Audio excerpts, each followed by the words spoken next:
Shalom Bapak Ibu dan saudara-saudara yang kekasih dalam Tuhan Yesus Kristus. Kita kembali bertemu untuk mempelajari firman Tuhan. Kali ini dengan topik Tuhan pasti sanggup, yaitu dalam Markus 4 ayat 35 sampai 41.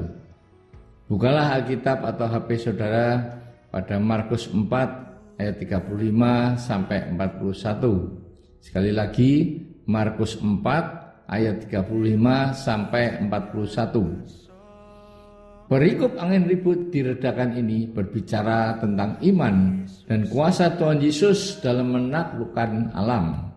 Ketika terjadi angin ribut, Tuhan Yesus sedang tidur di buritan kapal dan murid-muridnya membangunkan dia dan berkata, "Guru, engkau tidak peduli kalau kita binasa?" Selanjutnya Tuhan Yesus bangun dan menghardik angin itu dan berkata kepada danau itu, "Diam, tenanglah." Lalu angin itu reda dan danau itu menjadi teduh sekali dalam ayat 39. Lalu ia berkata kepada mereka, "Mengapa kamu begitu takut? Mengapa kamu tidak percaya?" dalam ayat 40. Saudara-saudara, ada 3 hal yang menarik dalam perikop ini, yaitu pertama, murid-murid ketakutan dan membangunkan Tuhan Yesus dan berkata, "Guru, engkau tidak peduli kalau kita binasa?" Yang kedua, Tuhan Yesus berkuasa atas alam semesta, angin yang reda dan danau yang menjadi teduh sekali. Ketiga, kata Tuhan Yesus, "Mengapa kamu takut? Mengapa kamu kurang percaya?" Saudara-saudaraku, marilah kita bertanya kepada diri sendiri secara jujur, karena saudara dan saya pasti takut dan khawatir ketika menghadapi ancaman atau masalah yang besar. Rumahku akan disita bank, aku mempunyai masalah keuangan karena bangkrut, aku dikejar-kejar debt collector, anakku terancam dikeluarkan dari sekolah karena tidak ada uang untuk membayar. Kemungkinan aku kena PHK, keluargaku berantakan, dan mungkin bercerai karena suamiku tergoda oleh pelakor.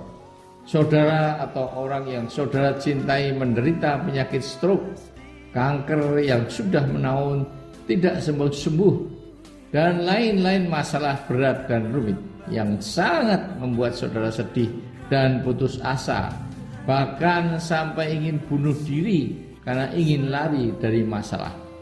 Pertanyaannya, apakah respons saudara dalam kondisi kesulitan seperti ini? 1. Tindakan murid-murid yang ketakutan dengan membangunkan Tuhan Yesus adalah apa yang harus kita lakukan juga, yaitu membangunkan Tuhan Yesus dalam doa. Utarakanlah semua masalah-masalah dan beban yang ada dan katakan saudara sudah tidak kuat menanggungnya, serta dengan iman percaya dan berkata-kata bahwa Tuhan pasti sanggup untuk menyelesaikan masalah-masalah yang ada dan memberikan jalan keluarnya, karena Dia itu adalah Allah yang setia dan adil. Ingatlah bahwa Baywatch tidak akan menolong orang yang hampir tenggelam selama orang itu masih keroncalan berusaha untuk dapat berenang. Demikian juga Tuhan Yesus tidak akan menolong saudara selama saudara masih menggunakan kekuatan dan kemampuan diri saudara untuk dapat keluar dari masalah yang ada. Seperti Petrus yang dulunya dapat berjalan di atas air, tetapi menjadi tenggelam karena merasakan tiupan angin, dan barulah Tuhan Yesus menolong ketika dia berteriak, "Tuhan, tolonglah aku." Namun janganlah kecewa dan tidak percaya kepada Tuhan lagi, karena belum tentu Tuhan langsung menjawab doa-doa saudara dan saya, apalagi mengabulkannya, apalagi ketika jawaban doanya adalah wait atau tunggu, atau juga no. Dia ingin memurnikan kita menjadi emas yang murni, seperti Yusuf yang menunggu selama 13 tahun untuk menjadi Perdana Menteri di Mesir. Daud harus menunggu selama 15 tahun dari saat diurapi Nabi Samuel sampai menjadi raja bangsa Israel. Apalagi Abraham yang harus menunggu kelahiran Ishak selama 25 tahun. Ya, inilah jawaban wait atau tunggu atas doa kita, di mana Dia akan memberikan the best atau yang terbaik bagi kita. Masalahnya, apakah saudara dan saya cukup tekun, tahan uji, dan percaya dalam menantikan digenapinya janji Tuhan itu? Oleh karena ada proses yang harus kita jalani untuk dimurnikan, seperti ulat daun yang menjijikkan bermetamorfosa menjadi seekor kupu-kupu yang indah. Ulat yang dulunya merusak daun-daunan menjadi kupu-kupu yang menolong penyerbukan bunga. Demikian juga hidup kita yang dulunya amburadul berubah menjadi hidup yang berguna bagi orang lain. Tuhan turut bekerja dan membuat segala sesuatu indah pada waktunya. Janji inilah yang akan membuat saudara tekun, tahan uji, dan berharap pada Tuhan untuk memberikan jalan keluar masalah-masalah saudara.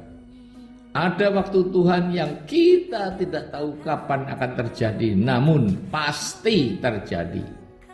2. Kuasa Tuhan Yesus untuk meredakan badai dan membuat danau itu menjadi teduh sekali. Dengan kuasa yang sama, Tuhan Yesus akan meredakan badai dan gelombang ombak samudera masalah-masalah saudara, sehingga akhirnya hidup saudara menjadi damai sejahtera dan sukacita seperti danau itu yang menjadi teduh sekali. Saudara-saudara, jika alam semesta dapat ditundukkan, apalagi masalah-masalah dan beban hidup saudara. Yang ketiga, mengapa kamu begitu takut? Mengapa kamu tidak percaya? Pertanyaan ini menyangkut iman kita yang merupakan dasar dari segala sesuatu yang kita harapkan dan bukti dari segala sesuatu yang tidak kita lihat dalam Ibrani 11 ayat 13. Sampai di manakah level kepercayaan saudara dan saya dalam menanti kehendak Tuhan terjadi dalam hidup ini? Seringkali kita malah ragu-ragu. Apakah benar bahwa Tuhan akan menyelesaikan masalah-masalahku yang ruwet ini? Bahkan sempat meragukan keberadaan Tuhan. Mungkin saudara akan ragu-ragu dan sempat berpikir bahwa Tuhan itu tidak ada karena masalah-masalah saudara yang sudah berjalan bertahun-tahun belum selesai sampai sekarang. Atau mungkin saudara mulai berpaling dan tergantung kepada manusia, paranormal dan lain-lain yang secara virtual dan cepat dapat menjawab keinginan-keinginan saudara.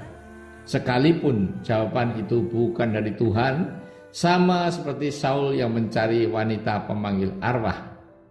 Tetapi jangan lupa bahwa manusia sebelum menolong akan memperhitungkan untung ruginya dan apakah imbalan yang akan diperoleh setelah menolong. Itulah manusia. Memang tidaklah mudah untuk berserah kepada kedaulatan dan kehendak Allah dalam hidup ini, karena Tuhan itu tidak tampak. Sekalipun Dia itu ada, bagaikan angin yang dapat kita rasakan tiupannya, namun tidak dapat kita lihat. Demikian juga panas matahari yang dapat membakar tubuh, namun kita juga tidak dapat melihatnya. Kekudusan Tuhanlah yang membuat kita tidak dapat melihatnya, bahkan akan mati jika melihat hadiratnya. Saudara-saudaraku, marilah saudara renungkan sejenak apa yang menjadi masalah-masalah dalam hidup saudara dan hampirilah hadirat Tuhan. Mohon Tuhan untuk menolong dan imanilah bahwa Tuhan Yesus pasti sanggup menyelesaikan masalah-masalah saudara, serumit apapun itu. Amin.